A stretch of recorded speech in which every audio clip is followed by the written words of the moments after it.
Hello, Jesuit. My name is Jacob Totah, reporting for the Roundup. With me here, I have Parker Towns, Jesuit quarterback, and this week's Ranger of the Week.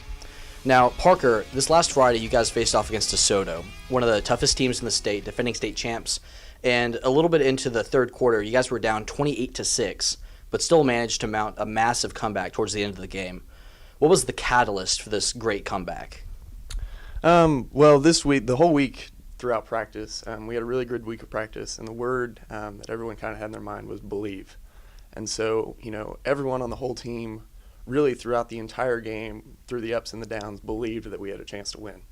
And headed into halftime, while we hadn't put a lot of points on the board and the defense had given up some touchdowns, everyone still had that belief mentality that we were going to get it done. And through trusting everyone else to execute their assignment, we were able to get close to a comeback.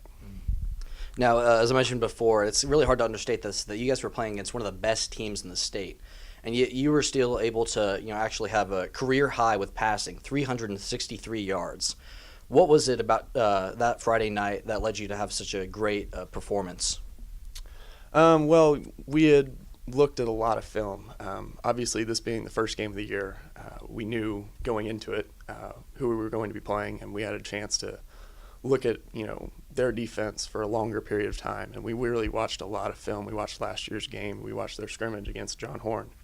And so we had a good game plan put together, and I had a lot of trust in all of my receivers and my line to set me up. And it was a total communal effort, and the whole team played an excellent part. I just happened to put up the numbers.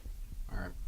So now this next Saturday, the Rangers face off against Plano East in the Cotton Bowl, a team that last year you guys faced a little bit of trouble with.